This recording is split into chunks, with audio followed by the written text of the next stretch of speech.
आप सभी को नमस्कार। पहला मैं खिमेश कुणाई आपका स्वागत करता हूं जीके सरकारी में। उत्तराखंड एसआई का जो कंप्लीट कोर्स हम लेकर आए हैं उसमें जो आपका जीएस का सेकंड पेपर है उसमें आपका उत्तराखंड भी है। आज जो उत्तराखंड का टॉपिक है उत्तराखंड का समग्र इतिहास, उस पर हम लोग यहाँ पर एक आपको बताएंगे। ठीक है, तो जो उत्तराखंड का पाषाण युग है जिसमें हमको ग्वारख्या गुफा, लाखों उद्यार, कसार देवी, जो इस तरह के टॉपिक रहेंगे उस पर हम लोग बात करेंगे। और क्या हमारी एक रणनीति, क्या स्ट्रेटेजी हमारी रहेगी यहाँ पर, उसको हम लोग देखेंगे। और कम समय में एक स्मार्ट स्टडी यहाँ पर हम लोग करेंगे। न ज़्यादा डीप जाना है और ना ही हमारे कोई फैक्ट छूटने हैं, वो हमारी पूरी कोशिश रहेगी कोई फैक्ट छूटे भी नहीं और हम जो है डीप भी इसमें ना जाए ज़्यादा। ठीक है, जितना हमारे काम का है उसको हम उसको पकड़ लें, बाकी हम उसको छोड़ दें। ठीक है, क्योंकि ज़्यादा हमको जानने की आवश्यकता नहीं है, जितना पेपर में पूछता है वही हमारे काम का है। जितने में हमारा काम हो जाएगा उसको हम लोग देखेंगे। तो इस तरीके से उत्तराखंड का एक पूरा हम लोग अध्ययन करेंगे। इसमें प्राचीन काल, आपका मध्यकाल, फिर आधुनिक काल। ठीक है, प्राचीन में आपका जो एक स्टोन एज है, पाषाण युग है यहाँ पर, उसको हम लोग यहाँ पर देखने वाले हैं। साथ ही साथ उत्तराखंड में जो आपका कार्तिकेय राजवंश, उससे पहले कुड़िन राजवंश, उसको हम लोग देखेंगे। और जो पुरा प्रजातियां हैं उनका हम लोग अध्ययन करेंगे। उसके बाद आपका चंद वंश हो गए, पवार वंश हो गए, फिर आपका गोरखा, ब्रिटिश जो यहाँ पर आते हैं उनके बारे में देखेंगे। फिर स्वतंत्रता आंदोलन में उत्तराखंड का योगदान, ठीक है, क्या रहा यहाँ पर। और उसके बाद जो है पृथक राज्य को लेकर जो यहाँ पर आंदोलन चलाए गए उनका क्या यहाँ पर एक रोल रहा, उसको हम लोग यहाँ पर देखने वाले हैं। ठीक है, तो आज का जो पहला टॉपिक है, एक इसमें हम देखेंगे पाषाण युग जो उत्तराखंड का है, यहाँ पर किस तरीके से हमको जो जो आपका शिलालेख हैं, शिलाश्रय हैं जो हमको मिलते हैं। ठीक है, तो शिलालेख की बात तो नहीं करेंगे, शिलाश्रय की बात करेंगे। ठीक है, तो जैसे ग्वारख्या गुफा है, लाखों उद्यार है, कसार देवी है, आपका काला माटी, ठीक है, हठवाल घोड़ा हो गया, और ठढुंगा आपका उत्तरकाशी में हुडली हो गया। तो उन पर हम देखने वाले हैं। एक क्विक रिवीजन हम कह सकते हैं, एक स्मार्ट स्टडी की तरह इसको हम लोग लेके चलेंगे पूरा। और जो ये उत्तराखंड एसआई का जो समग्र एक हम कोर्स लेके आए हैं, जो कंप्लीट कोर्स है उत्तराखंड का एसआई का, तो ये आपके लिए काफ़ी हेल्पफुल रहने वाला है। तो चलिए शुरू करते हैं उत्तराखंड का समग्र इतिहास आज। ठीक है,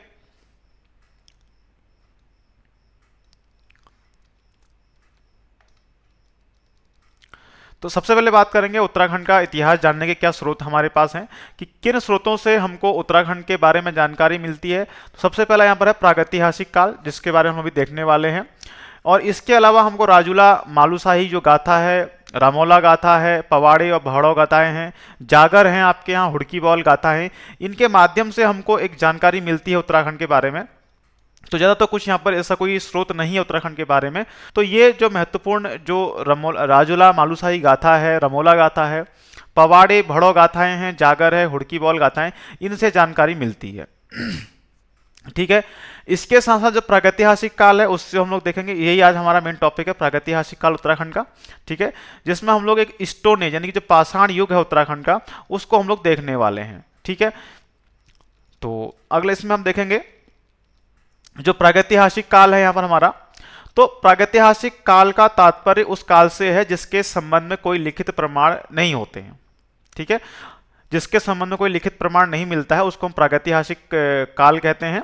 और उत्तराखंड को यहाँ पर 3 हिस्सों में बांटा गया है। प्रागैतिहासिक काल की दृष्टि से कितने भागों में बांटा गया है? 3 भागों में बांटा गया है। पहला आपका पाषाण युग है, दूसरा ताम्र युग और तीसरा महास्म युग। इनको हमने आज देखना है, तो ये इंपॉर्टेंट टॉपिक हैं। ठीक है, तो पाषाण युग, ताम्र युग, महास्म युग।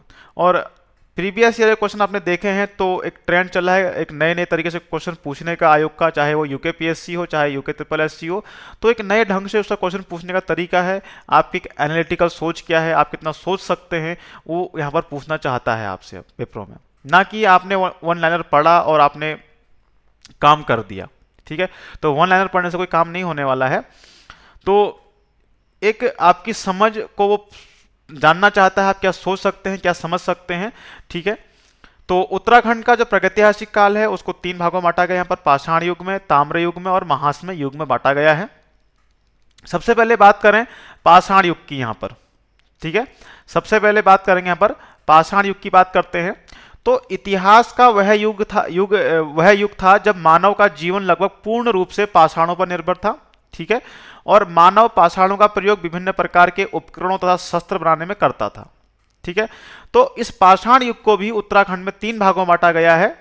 किसके द्वारा बांटा गया था ये? तो डॉक्टर जो MP जोशी हैं उनके द्वारा इसको 3 भागों में बांटा गया है। डॉक्टर माहेश्वरी प्रसाद जोशी इनका पूरा नाम है। क्या नाम है इनका? माहेश्वरी प्रसाद जोशी। ठीक है, तो इनके द्वारा इस पाषाण युग को 3 भागों में बांटा गया, पुरा पाषाण युग, मध्य पाषाण युग और नव पाषाण युग के रूप में इसको बांटा गया है। ठीक है, तो सबसे पहले बात करेंगे पुरा पाषाण युग की भी, इसको भी 3 भागों में बांट दिया गया है। निम्न पुरा पाषाण, मध्य पुरा पाषाण और उच्च पुरा पाषाण में इसको बांटा गया। ठीक है, तो इतना आपको याद नहीं करना है कि किसको कितने भागों में बांटा गया, ये तो बस एक आपको बेसिक में बता रहा हूं यहाँ पर किस हिसाब से इसको बांटा गया है। ठीक है, तो एक बेसिक जानकारी हमें पता होनी चाहिए। ठीक है, तो बात करेंगे इसमें सबसे पहले निम्न पुरा पाषाण युग की। तो इस युग में मानव विकास के आरंभिक चरण में था, जिस कारण इस युग के उपकरण अल्प विकसित हैं आपके। ठीक है, तो यह उपकरण काफी भारी तथा बेडौल है। इनका निर्माण चमकीले पत्थर क्वार्टजाइट से किया गया है।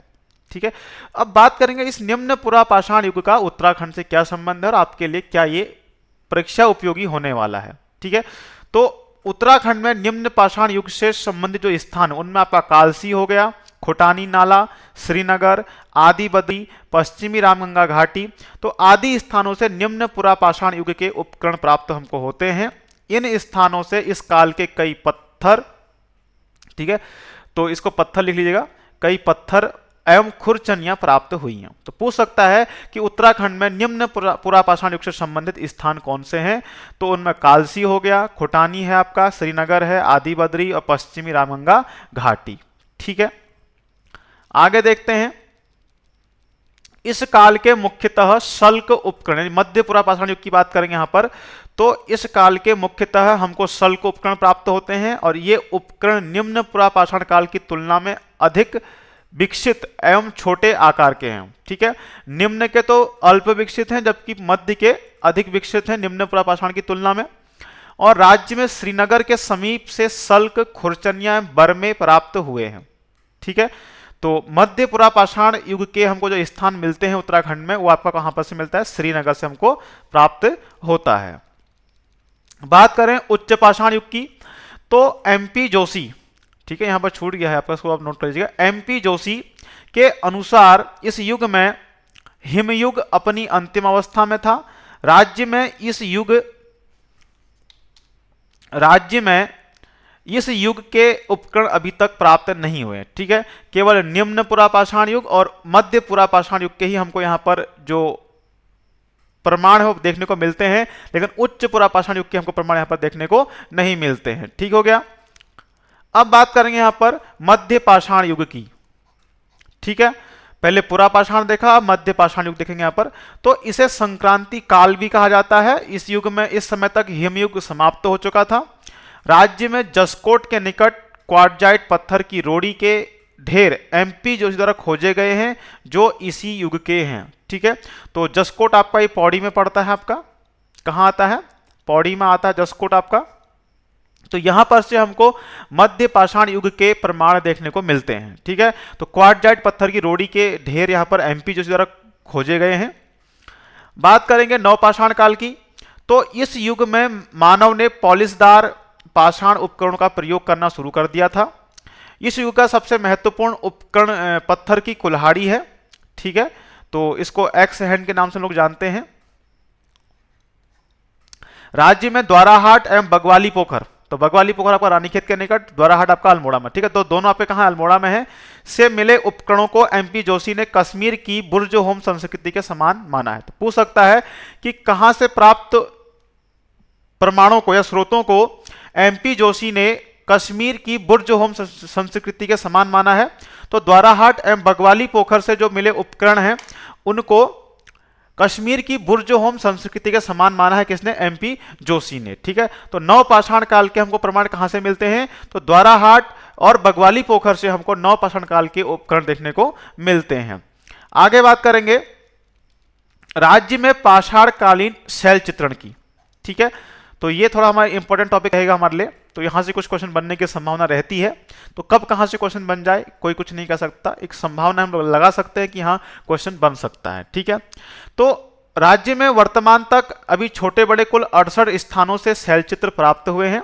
इन शैल चित्रों में लाल, काला, सफेद रंगों का प्रयोग हमको देखने को मिलता है। ठीक है, और इनमें भी लाल रंग का प्रयोग सर्वाधिक किया गया है। ठीक है, इन शैल चित्रों में मानव चित्रण और पशुओं को मात्र आकार देने का प्रयास किया गया है, और राज्य में अधिकतर शैल चित्र चमोली तथा अल्मोड़ा जनपद से प्राप्त हुए। तो सर्वाधिक कहां से मिलते हैं हमको शैल चित्र? चमोली और अल्मोड़ा जनपद से प्राप्त होते हैं।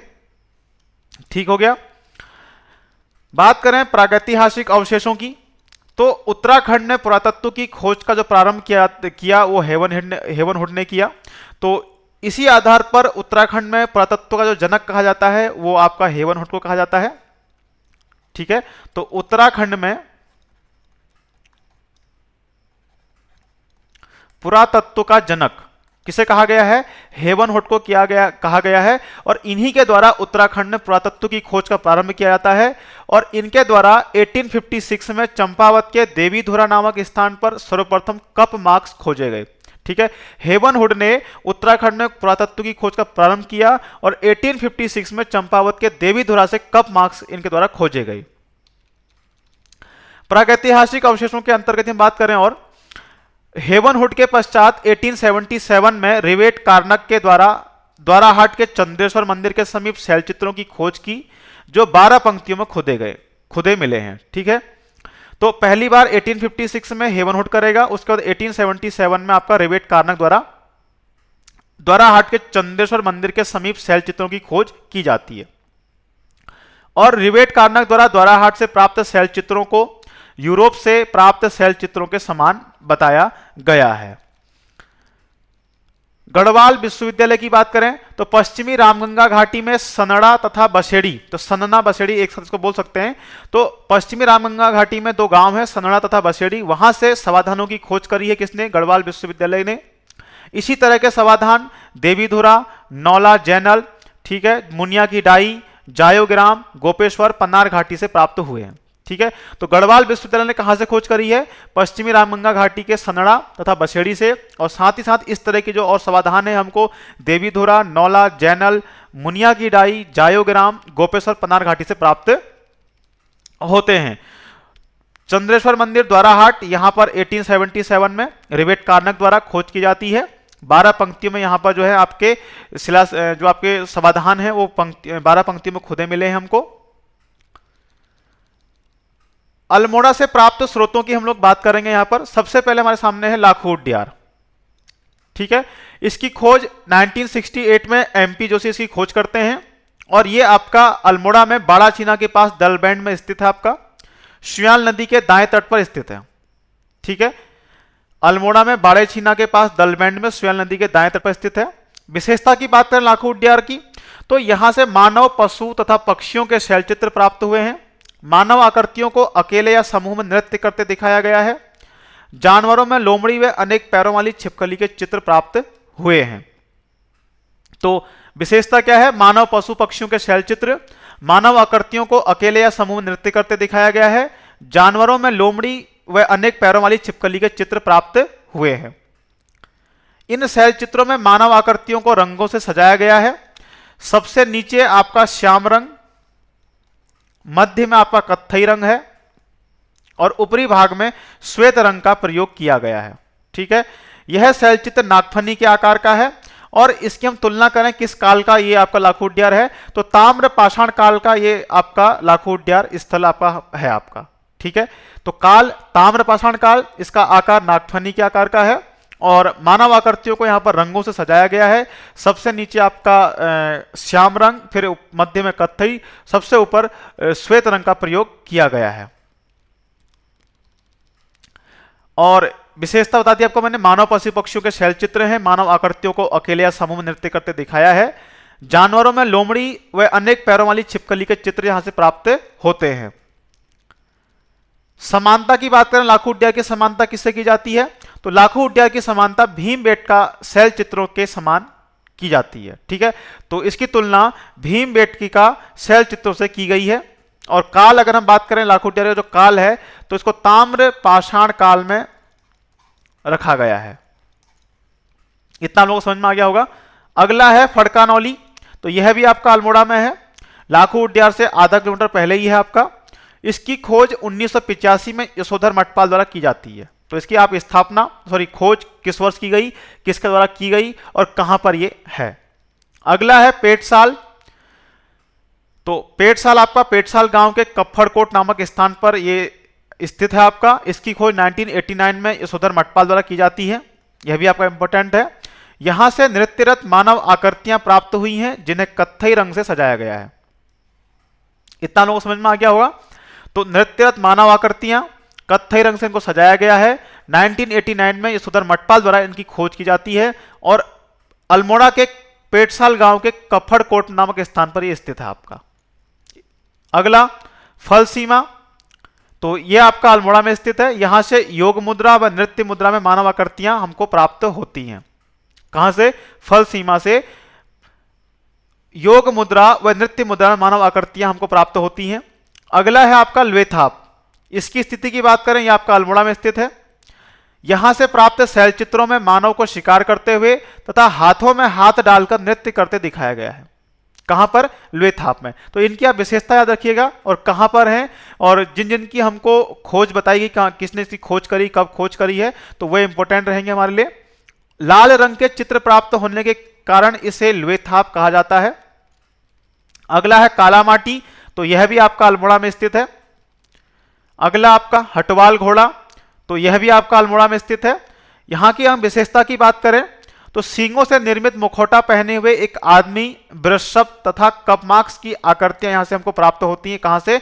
हटवाल घोड़ा से। ठीक है, सींगों से निर्मित मुखौटा पहने हुए एक आदमी, वृषभ यानी बैल तथा कपमार्क्स की आकृतियां यहां से प्राप्त होती हैं। अगला कसार देवी की बात करते हैं। तो यह भी आपका अल्मोड़ा में स्थित है। विशेषता की बात करें तो कसार देवी शैलचित्रों में 14 नर्तकों का सुंदर चित्रण किया गया है जो कासाय पर्वत की कश्यप चोटी पर स्थित है। तो कासाय पर्वत की कश्यप चोटी पर स्थित है आपकी, और इसको कश्यप चोटी को ही आपका कलमटिया पहाड़ी भी कहा जाता है।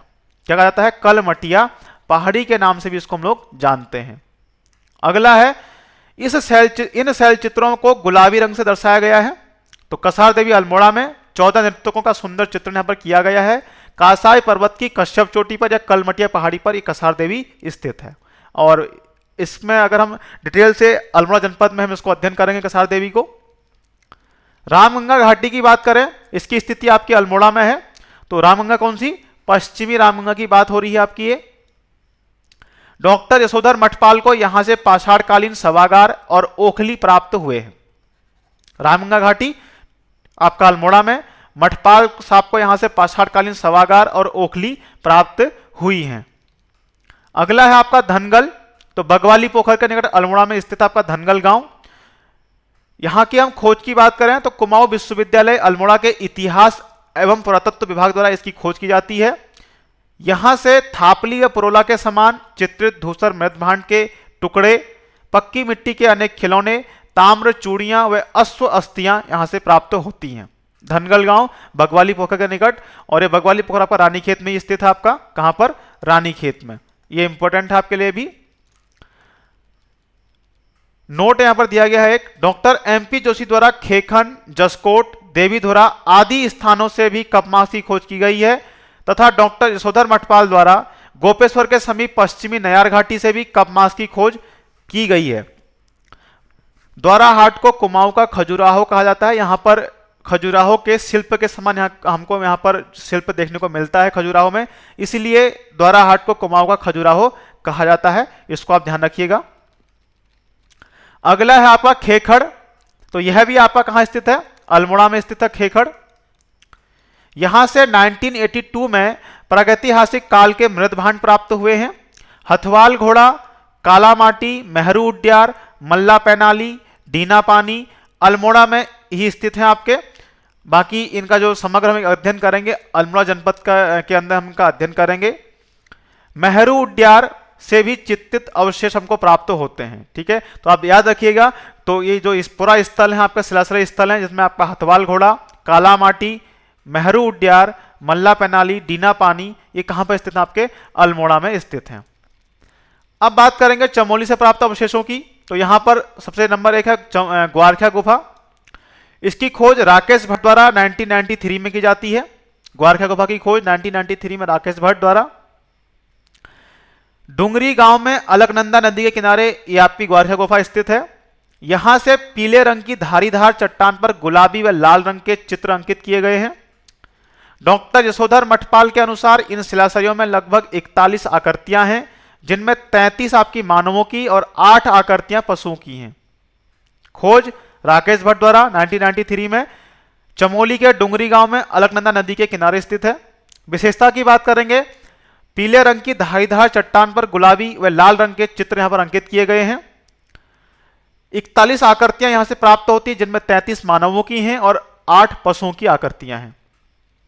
यहां मनुष्य को त्रिशूल आकार से दर्शाया गया है, तो त्रिशूल इस तरीके से हम बना सकते हैं, तो इस तरीके से यहां पर दर्शाया गया होगा मनुष्य को। यहां पर पशुओं में बकरीनुमा चित्र काफी प्राकृतिक है, ठीक है। जो पशुओं का चित्र प्राप्त हुआ है उसमें जो बकरीनुमा चित्र है काफी प्राकृतिक है। इन जो शैल चित्र प्राप्त हुए हमको ग्वारिया गुफा से, इनके अगर विषय की हम बात करें तो पशुचारक संस्कृति या पशुओं का हांका देकर घेरना है, ठीक है। पशुओं को चरा रहे हैं, इस तरीके से यहां पर इसको दर्शाया गया है ग्वारिया गुफा में। खोज आपको बता दी मैंने, चमोली में स्थित है आपका ये।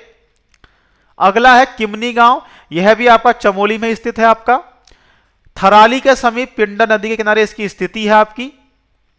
सफेद रंग से चित्रित हथियार एवं पशुओं के शैल चित्र यहां से प्राप्त होते हैं, ये इसकी विशेषता है किमनी गांव की। कहां पर है किमनी गांव? चमोली में आपका। थराली के समीप पिंडा नदी के किनारे स्थित है। विशेषता की बात करेंगे, सफेद रंग से चित्रित हथियार एवं पशुओं के शैल चित्र प्राप्त होते हैं। अब बात करेंगे मलारी गांव की, तो यह भी आपका चमोली में स्थित है। इसकी खोज 1956 में डॉक्टर शिव प्रसाद डबराल द्वारा इसकी खोज की जाती है। बाद में मलारी गांव में जो उत्खनन किया जाता है गढ़वाल विश्वविद्यालय द्वारा 1982-83 में यहां पर उत्खनन किया जाता है। इसके हम अगर काल की बात करें, किस समय का ये यहां से हमको जो शिलाश्रय है प्राप्त होते हैं, तो महापाषाण कालीन सभागार यहां से प्राप्त होते हैं हमको। इसके काल की हम बात करेंगे तो महापाषाण कालीन सभागार आपको यहां पर देखने को मिलेंगे मलारी गांव में। इन सभादानों को अहमद दानी ने स्वाद घाटी की गांधार सभागार संस्कृति के समान बताया है, तो ये आपके लिए इंपॉर्टेंट फैक्ट है। तो अहमद दानी ने इनको स्वाद घाटी, ये पाकिस्तान में है, कि गांधार सभागार संस्कृति के समान बताया है। एक इतिहासकार हैं टूसी, इनके द्वारा इस घाटी को दरद समुदाय से संबंधित बताया गया है, जबकि सांकलिया ने इन्हें आर्यों से जोड़ा है। मलारी गांव के जो सभागार प्राप्त होते हैं, अहमद दानी स्वाद घाटी से की जो गांधार सभागार संस्कृति है उससे तुलना करते हैं। टूसी इसको दरद समुदाय से बताते हैं, जबकि जो सांकलिया हैं वो इनको आर्यों से जोड़ते हैं। डबराल के अनुसार किन्नौर की लिम्पा की समाधियों के समान मलारी के समाधान मंडलाकार गर्त जैसे हैं। तो जो डबराल साहब हैं इनके द्वारा इसकी तुलना जो लिम्पा, किन्नौर में जो लिम्पा की समाधियां हैं आपका कहां पर है? हिमाचल में है किन्नौर। तो वहां के समाधानों से इनकी तुलना की गई है डबराल साहब के द्वारा। वर्ष 2002 में गढ़वाल विश्वविद्यालय के शोधकर्ताओं के द्वारा नर कंकाल, कब? वर्ष 2002 में गढ़वाल विश्वविद्यालय के जो शोधकर्ता हैं उनके द्वारा नर कंकाल, मिट्टी के बर्तन, जानवरों के अंग, 5.2 kg का एक सोने का मुखौटा वह कांसे का एक कटोरा यहां से प्राप्त किया गया है, ठीक है। यहां से आखेट के लिए लौह उपकरणों के साथ एक पशु का संपूर्ण कंकाल भी प्राप्त होता है। इस ज्ञात पशु की पहचान अब हिमालयी वृषभ या जूबू या जोबा से की गई है। मलारी गांव से प्राप्त लौह फलक उत्तराखंड से प्राप्त लौह उपकरणों में सर्वाधिक प्राचीन है। आपके लिए इंपॉर्टेंट फैक्ट है, इनको आप नोट करते चलिएगा। अब बात करेंगे हरिद्वार से प्राप्त स्रोतों की, तो यहां पर बहादुराबाद है। इसकी खोज 1953 कहीं पर आपको देखने को मिलेगा, 1952-53 इस तरीके से, तो कंफ्यूज नहीं होना है। तो यहां पर यज्ञदत्त शर्मा द्वारा यहां पर खोज की जाती है बहादुराबाद में। तो मृद भांडों की यहां पर खोज की जाती है किसके द्वारा? यज्ञदत्त शर्मा के द्वारा यहां पर खोज की जाती है बहादुराबाद में 1953, या हम कह सकते हैं 1952-53 में यहां पर खोज की जाती है। अगला है पौड़ी में। पौड़ी है में जगह की थापली, तो यहां पर 1982-83 में केपी नोटेल के द्वारा उत्खनन कार्य किया गया। कहां पर? थापली में। थापली कहां है? पौड़ी में। विशेषता की बात करें तो चित्रित मिट्टी के बर्तनों पर काले रंग का प्रयोग किया गया है, जिसमें सूर्य, सिग्मा, एक केंद्रित वृत्त, खड़ी व क्षैतिज रेखाएं, पत्तियां, पुष्प आदि चित्र यहां पर हमको देखने को मिलते हैं। कहां पर? थापली में। यहां से लाल व काले रंग के बर्तन भी प्राप्त होते हैं हमको थापली से। थापली कहां है? पौड़ी में। इसका उत्खनन 1982-83 में केपी नौटियाल के द्वारा यहां पर उत्खनन कार्य किया गया। थापली से प्राचीन वस्तुएं जिनमें तांबे की चूड़ियां, आंखों पर काजल लगाने वाली अंजन सलाकाएं तथा पक्की मिट्टी की बनी चिड़ियां उल्लेखनीय है। ठीक है, तो तांबे की चूड़ियां, आंखों पर काजल लगाने वाली अंजन सलाकाएं तथा पक्की मिट्टी की बनी चिड़ियां प्राप्त हुई है। थापली से धान की खेती, ठीक है, ये यहां पर मिस्टेक हुआ, जरा इसको आप नोट कर लीजिएगा, धान लिखा हुआ है आपका ये। तो थापली से धान की खेती करने के अवशेष प्राप्त होते हैं और ये अलकनंदा के दाहिने तट पर पौड़ी जनपद में स्थित है आपका। रणीहाट की बात करते हैं तो रणीहाट भी आपका पौड़ी में स्थित है। श्रीनगर में, पौड़ी के श्रीनगर में अलकनंदा के दाहिने तट पर स्थित है रणीहाट। 1977 में इसका उत्खनन कार्य केपी नौटियाल के द्वारा ही किया जाता है। यहां से उत्खनन में ईंटें प्राप्त हुई है। ईंटों के साथ साथ अस्त्र शस्त्र व मृत भांड भी यहां से हमको प्राप्त हुए हैं। कहां से? रणीहाट से। रणीहाट के प्राचीन निवासी स्थानीय कच्चे लोहे को गलाकर लोहे के औजार बनाने में निपुण थे, जो मछली मारने व शिकार करने हेतु प्रयुक्त किए जाते थे। रणीहाट और थापली आपके पौड़ी में है, इनको आप नोट कर लीजिएगा। और किनके द्वारा यहां पर उत्खनन कार्य किया गया वह भी इंपॉर्टेंट और उनकी विशेषता।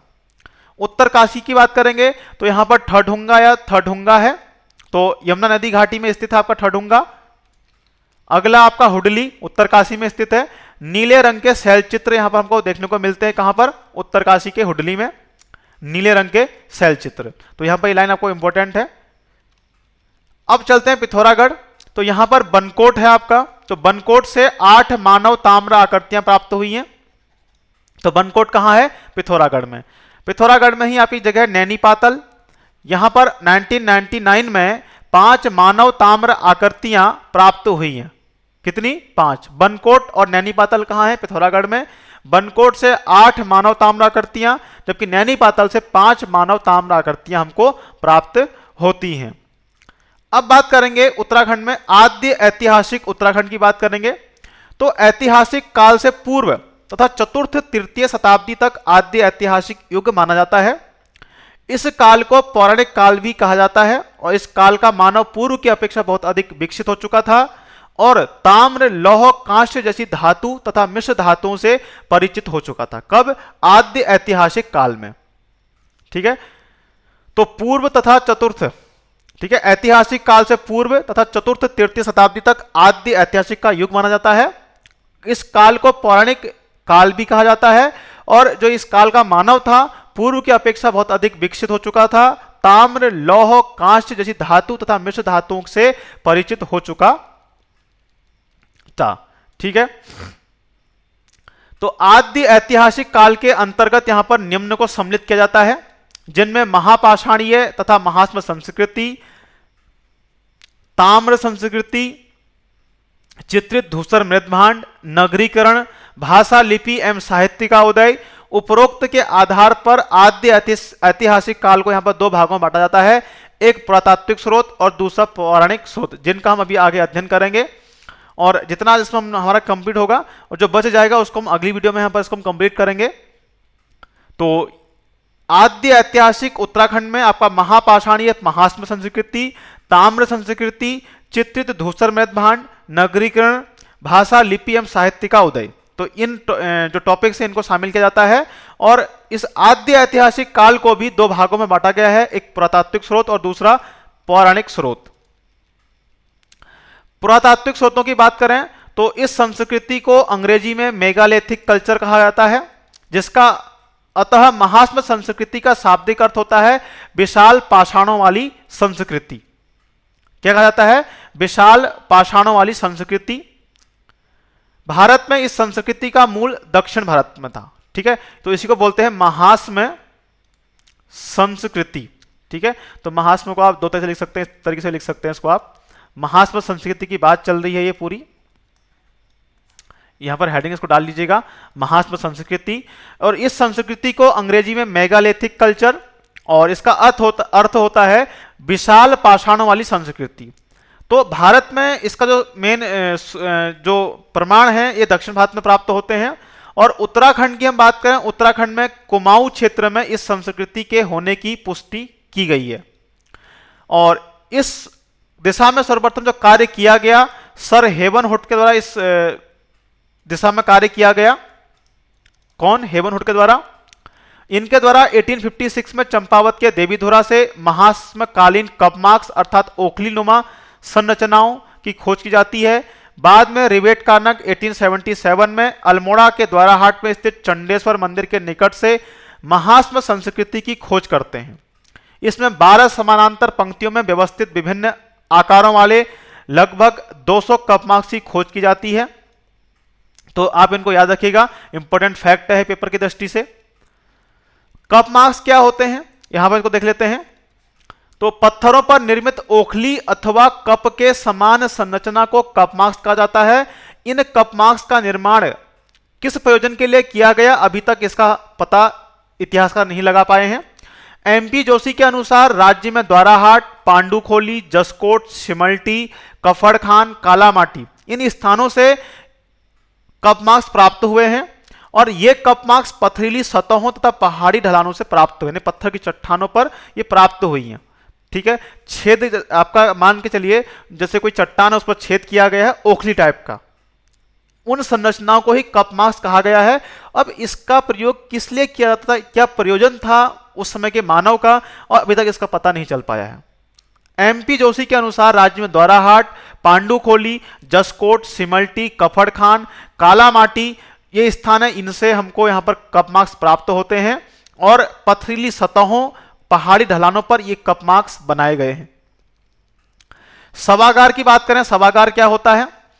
तो डॉक्टर यशवंत सिंह कठौच के अनुसार, तो यहां पर खाली कठौच लिखा गया, पूरा नाम है इनका डॉक्टर यशवंत सिंह कठौच के अनुसार पश्चिमी रामगंगा एवं अल्मोड़ा के द्वाराहाट, गणाई, बगवाली पोखर, गागरीगोल, लद्युड़ा आदि से सभागार प्राप्त हुए हैं।